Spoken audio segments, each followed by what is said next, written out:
సంస్కృతిలో సాంప్రదాయాలలో గోమాతకు ఉన్నటువంటి విశిష్టతని వైశిష్ట్యాన్ని తెలియజెప్పేటువంటి గొప్ప ఆర్యోక్తి. అత్యంత పవిత్ర పుణ్యక్షేత్రమైన తిరుమల తిరుపతి దేవస్థాన ఆధ్వర్యంలో నడుస్తున్న గోశాలలో అమ్మ కంటే కూడా అత్యంత పవిత్రంగా సకల దేవతల స్వరూపిణి అయినటువంటి గోమాతకి మహాపాతకం గోశాలలో జరుగుతున్నది. ఎంత దారుణమైనటువంటి పరిస్థితి దాపురించింది అంటే, మా ప్రభుత్వంలో హైందవ ధర్మాన్ని కాపాడుతాం, హిందూ ధర్మ పరిరక్షణకు కట్టుబడి ఉంటాం, తిరుమల పవిత్రతను కాపాడటమే ధ్యేయంగా పాప ప్రక్షాళన చేస్తామని చెప్పినటువంటి చంద్రబాబు నాయుడు గారు పవనానంద స్వాముల వారి ఆధ్వర్యంలో నడుస్తున్నటువంటి ఈ ప్రభుత్వ ఆధ్వర్యంలో తిరుమల తిరుపతి దేవస్థానం వారి గోశాలలో గత 3 నెలలుగా దాదాపు 100కు పైగా గోవులు మృతి చెందుతున్నాయి. దీన్ని దాచిపెట్టేసినారు. ఎంత దారుణమైనటువంటి పరిస్థితి అంటే, గోవును తాకితేనే, గో ప్రదక్షిణ చేస్తేనే సకల తీర్థాలలో స్నానమాచరించినట్టుగా, సకల తీర్థాల దర్శనమైనట్లుగా భావించేటువంటి ఈ పవిత్ర భారతావనిలో, అది కూడా అత్యంత పవిత్ర పుణ్యక్షేత్రమైన వెంకటేశ్వర స్వామి ఆలయ పరిరక్షణలో సాక్షాత్తు వెంకటేశ్వరునికే స్వయంభూగా శ్రీ మహావిష్ణువు ఈ తిరుమల క్షేత్రం మీద అడుగిడినప్పుడు, దాక్కుని పుట్టలో ఉన్నప్పుడు గో క్షీరదమే ఆయనకు ఆహారంగా మారిందే.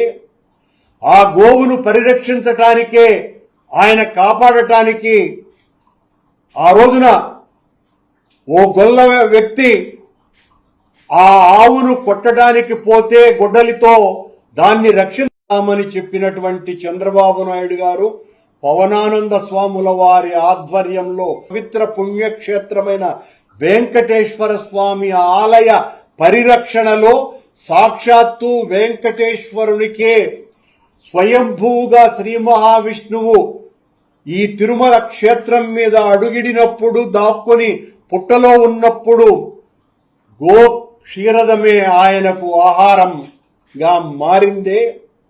ఆ గోవును పరిరక్షించటానికే, ఆయన కాపాడటానికి ఆ రోజున ఓ గొల్ల వ్యక్తి ఆ ఆవును కొట్టడానికి పోతే గొడ్డలితో దాన్ని రక్షించటానికి పోయి సాక్షాత్తు శ్రీ మహావిష్ణువుకే గాయమైనటువంటి సంఘటన మన పురాణాలన్నీ తెలుపుతున్నాయి.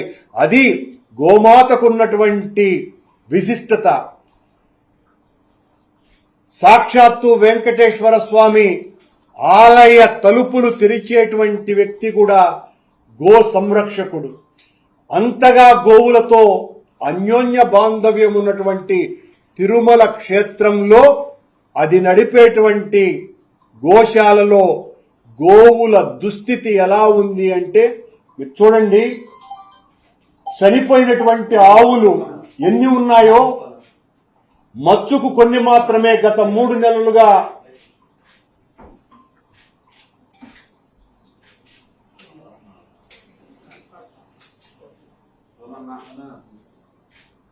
అత్యంత పవిత్రమైనటువంటి దేశవాళీ ఆవుల యొక్క పరిస్థితి. ఇదంతా కూడా మన గోశాలలో జరిగినటువంటి దుస్థితి. భగవంతునితో సమానమైనటువంటి గోవులకు పట్టినటువంటి గతి. మచ్చుకు కొన్ని మాత్రమే. ఇవి మా పరిశోధనలో దొరికినటువంటివి మాత్రమే. ఇవి కాకుండా ఎన్నో ఆవులు మరణించినాయి. దిక్కుమొక్కు లేకుండా వాటిల్ని కనీసం పోస్ట్ మార్టం చేయకుండా ఎందుకు చచ్చిపోయినాయో అనేటువంటి విషయాలను కూడా మరుగున పరిచి దాదాపు ఈ 3 నెలల్లో దాదాపు 100కు పైగా దేశవాళీ ఆవులు మరణించినాయి. ఈ మహాపాతకం తిరుమల తిరుపతి దేవస్థాన అధికారుల పర్యవేక్షణ లేకుండా ఈ రాష్ట్ర అధినేతలకు ఊడిగం చేయడానికే వీళ్ల పాలనంతా కూడా సరిపోవటంతో అక్కడ పర్యవేక్షణ అధికారే లేకుండా పోవటం కారణంగా ఓ డిఎఫ్ఓ స్థాయి ఫారెస్ట్ అధికారిని ఇన్ఛార్జిగా నియమించినారు గోశాలకి. ఆ గోశాలకు నియమించినటువంటి అధికారికి గోవుల పరిరక్షణకు ఏ రకమైనటువంటి సంబంధము లేదు. ఈ రకంగా ఇంత దారుణాలు జరుగుతున్నాయి. వీట్ల మీద వెంటనే విచారణ జరిపించాల్సినటువంటి అవసరం ఉన్నది. ఇంత దారుణం ఈ కొండ మీద ఈ పరిపాలకుల యొక్క దాస్తీకానికి అత్యంత పవిత్రమైనటువంటి మన తల్లి కంటే కూడా గొప్పదైనటువంటి అమ్మ గోమాతకు జరుగుతున్నటువంటి ఘోరం ఇది. సనాతన వైదిక సంస్కృతి సాంప్రదాయాలలో గోవుకున్నటువంటి స్థానం అపూర్వమైనటువంటిది. వేదభారతి గో విజ్ఞానానికి గోవుపై ఆధారిత వ్యవసాయానికి పెద్దపీట వేసింది. తరతరాలుగా ప్రకృతి పరిరక్షణకు ఆవు పేడతోనే అలకాలని మన పెద్దలు చెప్పినారు. ఆవు పేడ వల్ల విష క్రిమికీటకాదులు దూరమవుతాయి, పవిత్రత సిద్ధిస్తుంది. గోమూత్రం ఆరోగ్యప్రదాయకం. గృహాదులు నిర్మించుకున్నా, పండుగ పబ్బాలు జరుపుకున్నా ఆ ప్రాంతంలో గోవు తన దూడతో గ్రాసాన్ని తింటేనే ఆ గృహమంతా పావనమైపోతుంది అన్నటువంటి భావన మన హిందువులది. సకల దేవతా స్వరూపమైన గోవు తల్లితో సమానమైనటువంటిది. అందుకే తల్లిపాలు అందని పసిపిల్లలకు అమృతం గోక్షీరం. వేదం గోవు యజమాని పట్ల చాలా వాత్సల్యంతో ఉంటుందని తెలియచేసింది కూడా. ఇంతగా గోవు పట్ల సనాతన ధర్మం మనకు బోధిస్తున్నది. గోవు యజమాని కుటుంబంలో ఎవరికైనా కూడా అనారోగ్యం సంభవిస్తుంది అంటే ముందుగానే తెలుసుకొని ఆ గోవు అడవుల్లో వనమూలికల్ని తృణాల్ని తిని ఆ మూలికల ద్వారా నాణ్యమైనటువంటి ఆరోగ్యానికి ఆ ఇంటికంతా కూడా అందజేస్తుంది అన్నది చారిత్రక పరిశోధనల వలన హిందూ ధర్మం యొక్క నమ్మకంగా అది అందరి విశ్వాసంగా భాసిల్లుతున్నది.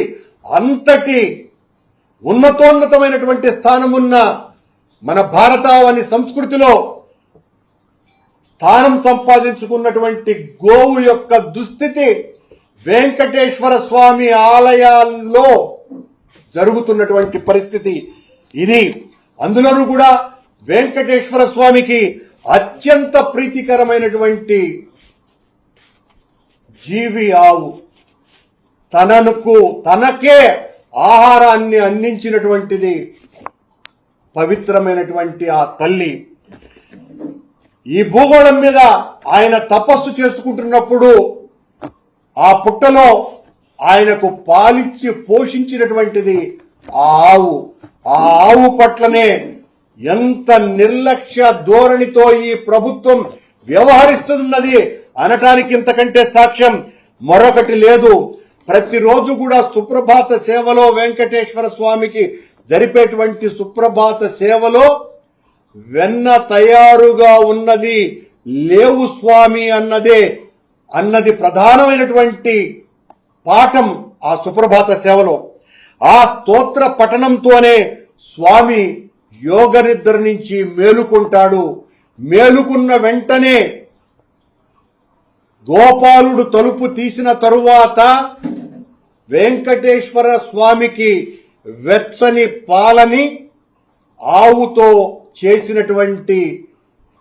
పాలతో చేసినటువంటి వెన్నని నైవేద్యంగా నివేదనగా ప్రతి నిత్యము ఇచ్చేటువంటి సాంప్రదాయం మన దేవాలయంది.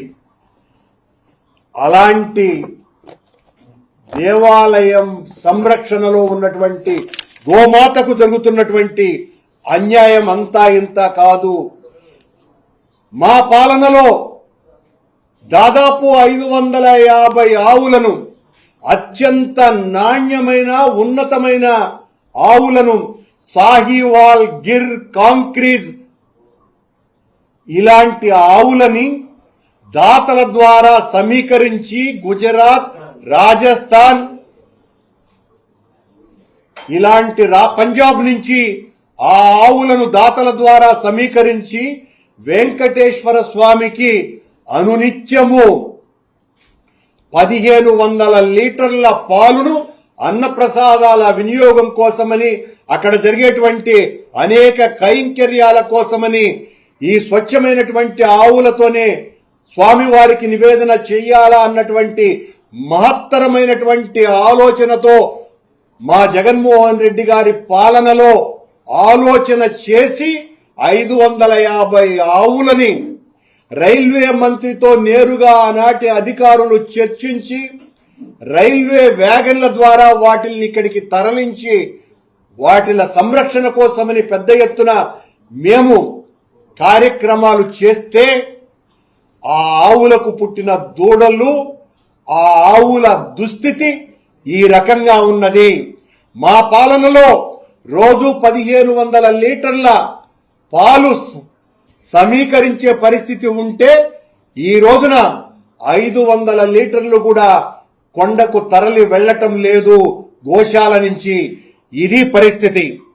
అక్కడ ఉన్నటువంటి అధికారుల పర్యవేక్షణ పూర్తిగా పోయింది. లేగ దూడలను పట్టించుకునేవాడు లేడు, చూడి దూడలను పట్టించుకునేటువంటి వాడు లేడు. మాయ బిడ్డలు కన్నప్పుడు వస్తే ఆ మాయను ఏం చేయాలో తెలియదు. ఆ మాయా యొక్క కంపు కొడుతూ ఉంటే అక్కడికి వచ్చేటువంటి భక్తులు తట్టుకోలేక విపరీతమైనటువంటి ఇబ్బందులు పడుతున్నారు. ఆవులకు పెట్టేటువంటి గ్రాసం అత్యంత పవిత్రమైనది అందరూ వెండి పళ్ళాలలో సమర్పించుకుంటూ ఉంటే అక్కడ అనువైనటువంటి పరిస్థితులన్నీ కూడా ఉన్నప్పటికీ కూడా గోశాలలో వీళ్ల నిర్వాహకం కారణంగా చెత్తను వేసినట్టుగా ఆవుకు వేసేటువంటి గ్రాసం ఈ రోజున అక్కడ వేస్తున్నారు. ఆ ఆవులలో ఒక ఆవు, అందులోనూ కూడా అత్యంత ముఖ్యమైనటువంటి సాహివాల్ ఆవు గత కొద్ది రోజుల క్రితం నిండు చూలాలు, పూర్ణ గర్భవతి అయినటువంటి ఆ గోమాత వీళ్ల దగ్గర నుంచి గోశాల నుంచి తప్పించుకొని వెళ్లి నేరుగా రైలు కింద పడి తల్లి బిడ్డ మరణించినాయంటే ఎంతగా వీటిల మీద పర్యవేక్షణ కరువైంది. దాని చెవులకు ట్యాగులు వేస్తారు. ఆ ట్యాగును కూడా ఆ చెవును కత్తిరించేశారంట అధికారులు. అక్కడ ఉన్నటువంటి సిబ్బంది అది టీటీడీకి సంబంధించింది కాదు అని తేల్చటానికి ప్రయత్నం చేసినారు. ఇంత పవిత్రమైనటువంటి ఆవు పట్ల ఎంత నిర్లక్ష్యంగా వ్యవహరిస్తున్నది. ఆనాటి మా ప్రభుత్వం, జగన్మోహన్ రెడ్డి గారి ప్రభుత్వం, స్వామివారికి అనునిత్యము కూడా ఈ దేశవాళీ ఆవుల నుంచే నెయ్యిని సరఫరా చేయాలన్నటువంటి సమున్నతమైనటువంటి ఆలోచనతో అనునిత్యము 100 కేజీల నెయ్యి తయారు కావటానికి 50 కేజీలు ధూపదీప నైవేద్యాలకు, 50 కేజీలు అన్నప్రసాదాలకు వాడటం కోసమని మేము ఈ దేశవాళీ ఆవులను తీసుకొని వచ్చి తద్వారా ఈ నెయ్యిని సరఫరా చేయాలా అనేటువంటి కార్యక్రమానికి దానికి సంబంధించి మేం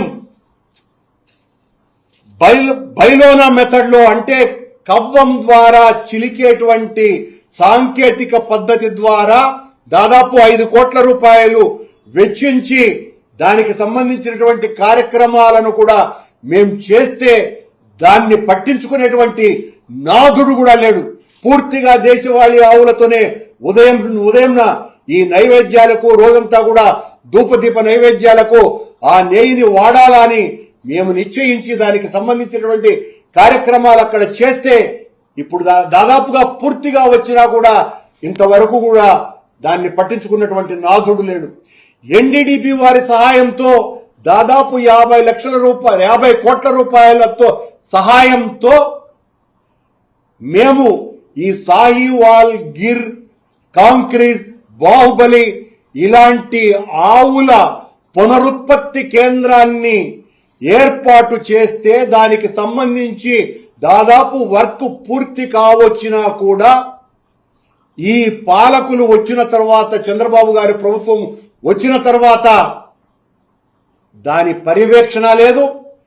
దాన్ని ఏ రకంగా పూర్తి చేయాలో తెలియకుండా అధ్వాన్నకరమైనటువంటి పరిస్థితుల్లోకి నెట్టివేశారు. ఉత్తమోత్తమైనటువంటి ఆ బ్రీడింగ్ సిస్టమ్ ద్వారా గో ఆధారిత అంటే ఫెర్టిలైజర్స్ లేకుండా చేసి గో ఆధారిత పంటల్ని ఉత్పత్తులు చేయటానికి ఆంధ్ర రాష్ట్రంలో ఒక సరికొత్త ఉద్యమాన్ని వెంకటేశ్వర స్వామి ఆలయం ద్వారా చెయ్యాలన్నటువంటి తపనతో ఆనాడు వైఎస్ జగన్మోహన్ రెడ్డి గారి పాలనలో బోర్డు అధికారులు అంతా కూడా తలచి ఈ ఎన్డీడీబీ ద్వారా సాక్షాత్తు ఎన్డీడీబీ చైర్మన్ ని తిరుపతికి పిలిపించి ఆయనతో మాట్లాడి ఈ రకమైనటువంటి ప్లాంట్ ను ఏర్పాటు చేసి సెంటర్ ఆఫ్ ఎక్సలెన్స్ ఏర్పాటు చేయడానికి మేము ప్రయత్నం చేస్తే దాదాపు 48 కోట్లు దాని మీద వెచ్చించాలని నిర్ణయించినారు. వాళ్లే ఇవ్వటం కూడా జరిగింది, ఎన్డీడీబీ వాళ్లే. కానీ ఈ రోజు దాని పరిస్థితి ఏంటి? చివరకు ఆవులకు ఈ గతి పట్టించేటువంటి పరిస్థితి తెచ్చినారు. మంచి ఆవులను ఈ బ్రీడింగ్ కేంద్రం ద్వారా తయారు చేసి ఈ రాష్ట్రంలో ఉన్నటువంటి రైతులకంతా కూడా అందించటం ద్వారా రోజుకు వెంకటేశ్వర స్వామి ఆలయానికి లడ్డూ తయారీకి 15,000 కేజీల నెయ్యి అవసరమవుతుంది. కనుక ఈ దేశవాళీ ఆవులను ఉత్పత్తి చేసినటువంటి ఆవులను రైతులకు ఇచ్చి వాళ్లను ప్రోత్సహించి వాళ్ల ద్వారా ఈ నెయ్యిని సమీకరించాలా అన్నటువంటి ఒక గొప్ప ఆశయంతో జగన్మోహన్ రెడ్డి గారి పాలన సాగింది. మా మీద నిరంతరం కూడా దుష్ప్రచారం చేసి జగన్మోహన్ రెడ్డి గారి పాలనంతా ఏదో ధర్మ విఘాతానికే వీళ్లు పాలించినారు అని చెప్పినటువంటి ఓ పాపిస్ట్ పాలకులకి మేము ఈ రోజున మా జగన్మోహన్ రెడ్డి గారు చేసినటువంటి ఈ అద్భుతమైనటువంటి కార్యక్రమాల్ని ఈ రోజున ప్రజలకందరికీ కూడా తెలియజేస్తున్నాం. దాదాపు 2,000 ఆవులని ఈ గోశాల ద్వారానే మేము రైతులకు పంపిణీ చేయటం జరిగింది. అది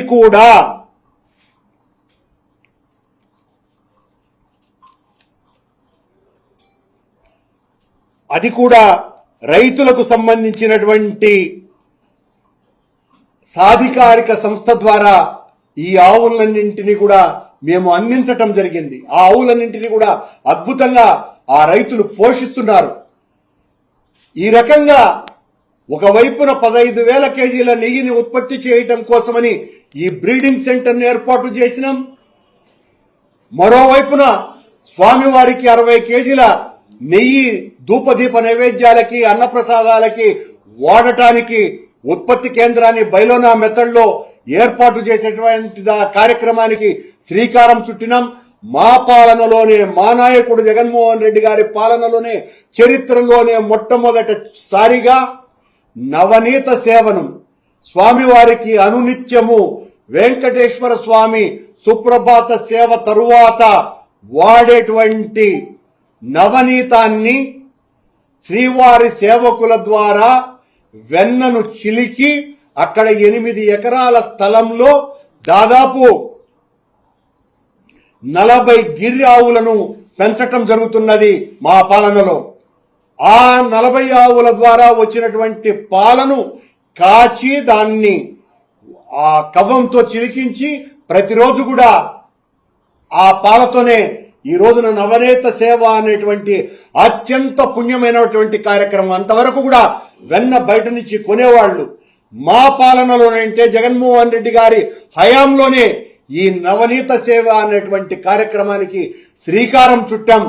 అది వెంకటేశ్వర స్వామి ఆలయం పట్ల జగన్మోహన్ రెడ్డి గారికి ఉన్నటువంటి చిత్తశుద్ధి ధర్మ పరిరక్షణకి, గోమాత పరిరక్షణకి, గోవుల సంరక్షణకి, గో ఆధారిత పంటలను ఉత్పత్తి చేయటానికి, గోవులను మరింతగా పెంపొందించి రైతులందరికీ కూడా ఇచ్చి తద్వారా ఉన్నతమైనటువంటి నాణ్యమైనటువంటి దేశవాళీ నెయ్యిని భవిష్యత్తులో 15,000 కేజీలను తీసుకొని వచ్చేటువంటి బృహత్తర కార్యక్రమాలకు శ్రీకారం చుడితే చంద్రబాబు నాయుడు, పవనానంద స్వాముల వారు మా మీద గరళం చిమ్మి విషవాయువులు ఊది జగన్మోహన్ రెడ్డి గారి పాలనంతా కూడా భ్రష్టు పట్టించినారు వెంకటేశ్వర స్వామి ఆలయాన్ని అని చెబితే ఆ ప్రసార మాధ్యమాలు వీళ్ళను మోసేటువంటి ప్రసార మాధ్యమాలు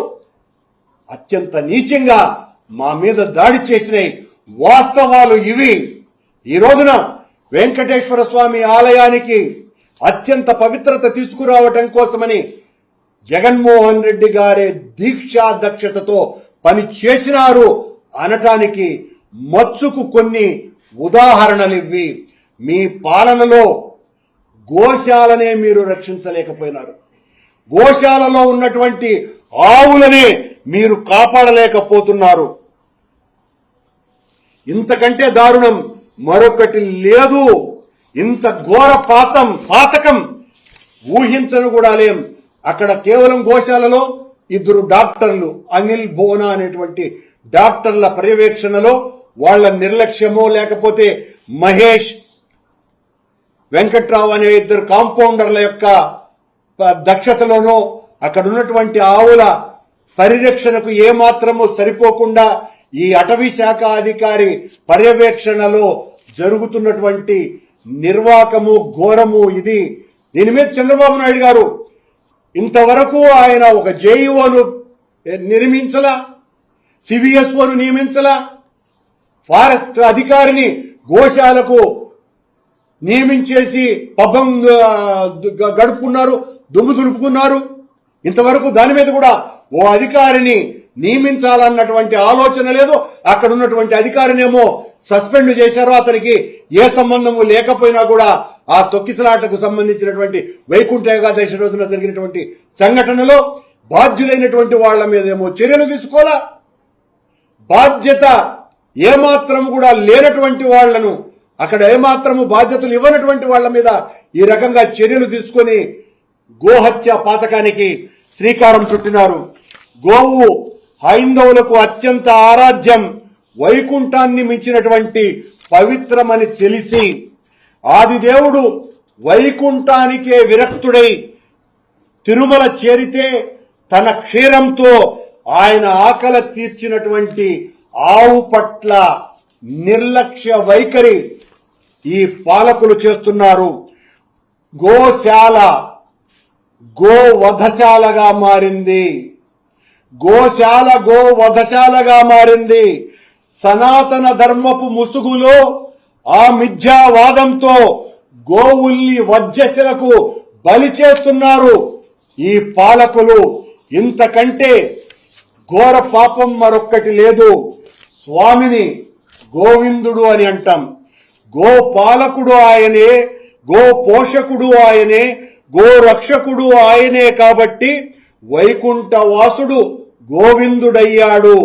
అందుకే అలా పిలిస్తేనే ఆయనకు అత్యంత ఇష్టమని మనమంతా కూడా గోవింద గోవింద అని అంటామన్న సంగతి కూడా సర్వవిదితం. అలాంటి గోవు పట్ల ఈ పాలకుల యొక్క ధోరణి ఎలా ఉందో హైందవ సమాజమంతా ఆలోచించాల్సినటువంటి అవసరం ఉన్నది. ఇదేది రాజకీయ ప్రసంగమో రాజకీయం కోసమనో నేను జరుపుతున్నటువంటి పత్రికా సమావేశం కాదు. హైందవ ధర్మ పరిరక్షణకు నడుం బిగించే వాళ్ళందరూ కూడా, సనాతన ధర్మాన్ని కాపాడాలని నిశ్చయించుకున్నటువంటి వాళ్ళందరూ కూడా గోమాతను పూజించాలని హైందవ ధర్మము వేదము ఘోషిస్తున్నటువంటి విషయం తెలిసిన వాళ్ళందరూ కూడా ఆ గోమాతకు జరుగుతున్నటువంటి ఘోరం పట్ల ఉద్యమించాల్సినటువంటి అవసరం ఉన్నది, ఆగ్రహించాల్సినటువంటి అవసరం ఉన్నది. మా పాలనలో వైఎస్ రాజశేఖర రెడ్డి గారు, నా గురువు గారు, వైఎస్ రాజశేఖర రెడ్డి గారు ముఖ్యమంత్రిగా ఉండిన కాలంలో దేశంలోనూ ప్రపంచంలో ఉన్నటువంటి హైందవ ధార్మికులనందరినీ కూడా పిలిచి వందే గోమాతరం అని 3 రోజుల పాటు సదస్సు నిర్వహించినటువంటి ఘనత మా నాయకుడు జగన్మోహన్ రెడ్డి గారి తండ్రి పాలనలో జరిగింది. ఆ రోజున దాదాపు 2 నోబెల్ లారెన్స్ ను కూడా పిలిపించి గోవును ఎలా రక్షించుకోవాలి, గోవు యొక్క గోమాత యొక్క శ్రేష్టత ఏంటి అన్న దాని మీద పెద్ద ఎత్తున మేం సదస్సును నిర్వహించినటువంటి ఘనత జగన్మోహన్ రెడ్డి గారి తండ్రి గారికి ఉంటే, జగన్మోహన్ రెడ్డి గారి మీద రాజశేఖర రెడ్డి గారి మీద దాడి చేయటానికే తప్ప మీరు చేసినటువంటి ఒక్క మంచి పని కూడా లేకుండా చివరకు గోమాతకు ఈ గతి తీసుకొని వచ్చినారు. లోకమాత, లోకానికి అన్నదాత గోమాత. ఆ గోవుల చావు ఈ తిరుపతిలో జరగటం చంద్ర పవనుల చేసుకున్నటువంటి పాపంగా ప్రజలందరూ కూడా భావిస్తున్నారు అని తెలియజేస్తున్నా. పరమ పవిత్రమైన ఆనంద నిలయుడి సంరక్షణ కేంద్రంలో ఆవులు అల్లాడుతుంటే మరణయాతనతో అవి పరమపదిస్తుంటే అది పాలకుల పాపం కాదా, నీచాతి నీచం కాదా, గోవిందునికి చేస్తున్నటువంటి ద్రోహం కాదా అని హైందవులంతా కూడా ప్రశ్నిస్తున్నారు అని ఈ సందర్భంగా నేను తెలియజేస్తున్నా. హైందవ ధార్మిక రాజధానిలో శ్రీవారి గోశాలలో ఆవు అల్లాడిపోతుంటే ఇది ఏ ధర్మ పరిరక్షణ? ఇది ఏ ధర్మ పరిరక్షణ అని అడుగుతున్నాం మేము. గోధర్మం కాపాడలేని వారు గోవిందుని ధర్మం కాపాడుతారా? పాలకుల్ని ప్రశ్నిస్తున్నా. ఈనాడు మేము జగన్మోహన్ రెడ్డి గారి పాలనలో గోమూత్రంతో, గోమయంతో అనేక సుగంధ ద్రవ్యాలను తయారు చేసినాం, అగరబత్తుల్ని తయారు చేసినాం. వెంకటేశ్వర స్వామికి వాడేటువంటి పూలు ఈ గోమయంతోనే ఈరోజు మేము ఉత్పత్తి చేసినటువంటి అగరబత్తుల ద్వారా దాదాపు 10 కోట్ల రూపాయలు వెంకటేశ్వర స్వామి ఆలయానికి ఆదాయం లభిస్తోంది. దాన్ని కూడా గోశాల అభివృద్ధికి మేం కేటాయించటం జరిగింది. అది జగన్మోహన్ రెడ్డి గారి ఘనత. గో ద్రవ్యాలతో సబ్బులు, అనేక రకాలైనటువంటి ఉత్పత్తులు, దాదాపు 15 రకాల ఉత్పత్తులను మేం తయారు చేసాం మా పాలనలో. జగన్మోహన్ రెడ్డి గారి ఆదేశాలతో ఇంత అద్భుతమైనటువంటి కార్యక్రమాలు నిర్వహించినాం. ఈ రోజున గో ఆధారిత ఈ పంచగవ్యాల ఉత్పత్తులు ఆంధ్ర రాష్ట్రమంతా కూడా విరాజిల్లుతున్నాయి. ఈ రోజున ప్రతి ఇంటిలోనూ కూడా వెంకటేశ్వర స్వామి ఉత్పత్తి చేసినటువంటి ఈ అగరబత్తులనే వాడుతున్నారంటే దాదాపు ఈ స్థాపించి ఏర్పరిచి 4-5 ఏళ్లు కూడా కాల దాదాపు 50 కోట్ల రూపాయల వ్యాపారం దీని ద్వారా జరుగుతున్నది అన్న విషయాన్ని గుర్తు చేస్తూ, వెంకటేశ్వర స్వామి ఆలయ పరిరక్షణకి, హైందవ ధర్మ పరిరక్షణకి, హిందూ ధర్మాన్ని ఎవరైనా పరిరక్షించినారంటే, వేల కార్యక్రమాలు జరిపినారు అంటే అది ఒక్క వైఎస్ రాజశేఖర రెడ్డి, ఒక జగన్మోహన్ రెడ్డి గార్ల పాలనలో తప్ప చంద్రబాబు గారి పాలనలో ఏ ఒక్క మంచి పని జరగలేదు. జరిగిన మంచెల్లా గోహత్యలు తప్ప మరొకటి కాదు. ఇదిగో ఈ సాక్ష్యమని తెలియజేస్తూ హైందవ ధర్మ ఉద్యమకారులందరినీ కూడా ఒక్కసారిగా విజ్ఞప్తి చేస్తున్నా, ప్రార్థిస్తున్నా. గోమాతకు జరుగుతున్నటువంటి ఈ ఘోరాన్ని చూడండి. అది కూడా సాక్షాత్తు వెంకటేశ్వర స్వామికి, శ్రీ మహావిష్ణువుకు అత్యంత ప్రీతిపాత్రమైనటువంటి దేశవాళి గోవుకు వెంకటేశ్వర స్వామి క్షేత్రంలోనే జరుగుతున్నటువంటి ఈ ఘోర కలిని చూడండి అని తెలియజేస్తూ, ప్రార్థిస్తూ సెలవు.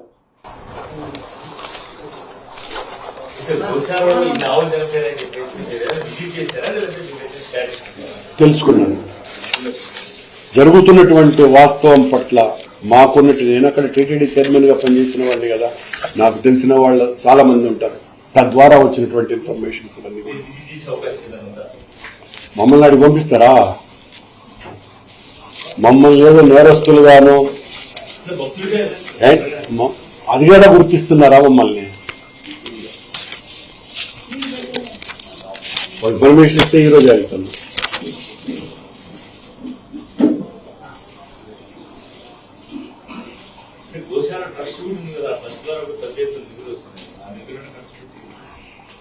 అదే కదా చెప్తున్నాను, 3 నెలల్లో 100 ఆవులు చనిపోవటం ఏంటండి? ప్రపంచమంతా కూడా గోవును సంరక్షించాలా అనేటువంటి ఉద్యమాలు జరుగుతుంటే, సాక్షాత్తు వెంకటేశ్వర స్వామి పోషణలో ఉన్నటువంటి గోవులకి ఈ గతి పడితే ఇంకేం మాట్లాడాలి?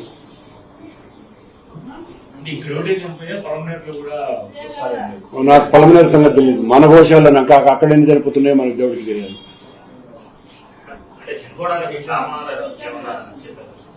వీళ్ళ నిర్లక్ష్యం, పట్టించుకోకపోవటం, అక్కడ పర్యవేక్షణ అధికారిగా ఉండవలసిన వాడు డిఎఫ్ఓను పెడితే, ఫారెస్ట్ ఆఫీసర్ను పెడితే ఫారెస్ట్ ఆఫీసర్ ఏం చేయగలడు?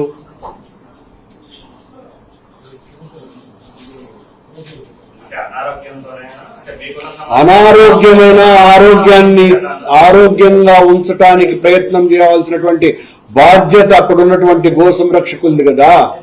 ఎందుకు అనారోగ్యం వస్తున్నది? ఎందుకు అన్ని బక్కగా కూడా ఉన్నాయి? కొన్ని చూశారో లేదా మీరు? 2-3 బతుకున్నాయి. ఎందుకు అంత ఆహారలేమిగా ఉన్నట్టుగా ఉన్నాయి?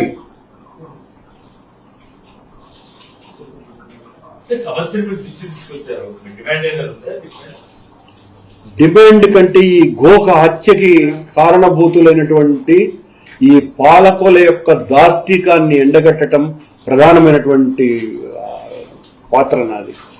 దాని మీద వాళ్ళు ఆలోచించి వెంటనే దాన్ని సరిదిద్దుకోవాల్సినటువంటి బాధ్యత వాళ్ళది. నేను డిమాండ్ చేయటం కాదు కదా, బాధ్యత అది.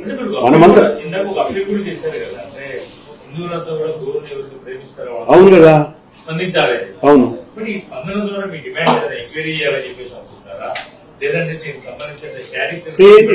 ఎంక్వైరీ చెయ్యమని చెప్పే మాటగా చెప్పటం వేరు రాజు గారు.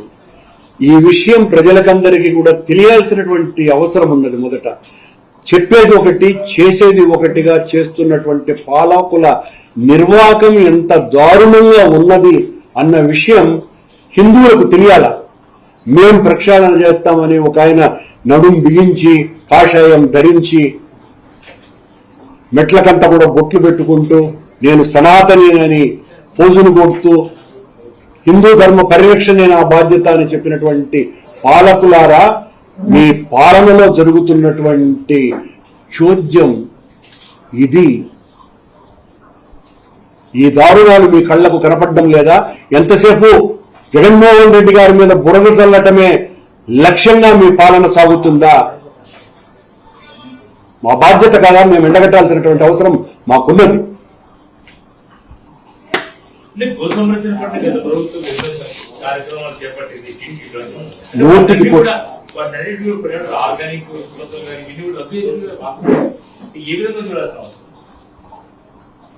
ఈ పాలకులకి జగన్మోహన్ రెడ్డి గారు చేసిన మంచినంతా కూడా తుడిచేయాలి, వీళ్ళు చేసేటువంటి చెడ్డంతా కూడా గొప్పగా ప్రొజెక్ట్ కావాలి. వీళ్ళు చేసే మంచి ఏం లేదు. సాంప్రదాయ ఉత్పత్తులతో నైవేద్యం పెడుతున్నామంటూ అవి నాసిరకంగా కల్తీ ఇవన్నీ వచ్చాయి. ముఖ్యంగా దాన్ని తీసుకుని టికెట్స్ కుంభకోణం కూడా చేశారంటూ కూడా టీటీడీ పాలక మండలిలోనే చెప్పడం జరిగింది. రద్దు చేశాము. 25,500 టికెట్లు పైగా రద్దు చేశాము. ఒక రియల్ ఎస్టేట్ వ్యాపారి దీని వెనక దందా నడిపాడని కూడా వాళ్ళు చెప్పారు. చెబుతారండి. మా మీద దాడి చేయటానికి, మా మీద దాడిని మోసేటువంటి బోయీలైనటువంటి ప్రసార మాధ్యమాలు వాళ్లకు ఉన్నంత వరకు సకల పాపాలకి రేపు ఈ ఆవులకు మరణానికి కారణమే పాత పాలక మండలి చైర్మన్ అని నా మీద కూడా దాడి చేస్తే వాళ్ళు దాన్ని విశ్వవ్యాప్తం కూడా చేయగలిగేటువంటి సమర్థత ఈ పాలకులకు ఉన్నది. పశువుల దానాకు సంబంధించి ఒక ఎన్ఆర్ఐకి ప్రత్యేకంగా కాంట్రాక్ట్ ఇచ్చారు, అతను నాసిరకం సప్లై చేస్తున్నారంటూ కూడా ఒకటి ప్రచారం, ఒక విమర్శ కూడా ఉంది. గతంలో అతనికి ఏదైతే ఒక ల్యాబ్ కోసం అతను విరాళం ఇస్తే అతని నుంచి కొనుగోలు అంటే నాకు అంత డీటెయిల్స్ తెలియవు కానీ ఉన్నదాన్ని నేను ఇప్పుడు మీకు చెప్పా, ఉన్నదాన్ని భూతద్దంలో కాదు కదా కొండంత అద్దంలో చూపించగలిగేటువంటి సమర్థులు ఈనాటి పాలకులు.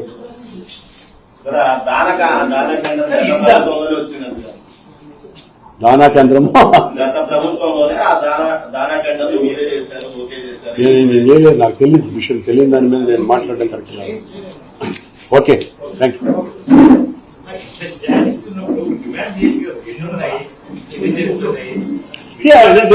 డిమాండ్ రాసుకోండి, అనుమానం ఉంది, ఖచ్చితంగా దీని మీద ఎంక్వైరీ జరగాలనే విషయాన్ని నేను చెప్పాను, మీరు ఫాలో అవ్వట్లేదు. నేను మధ్యలో చెప్పాను దాన్ని చెప్పాను.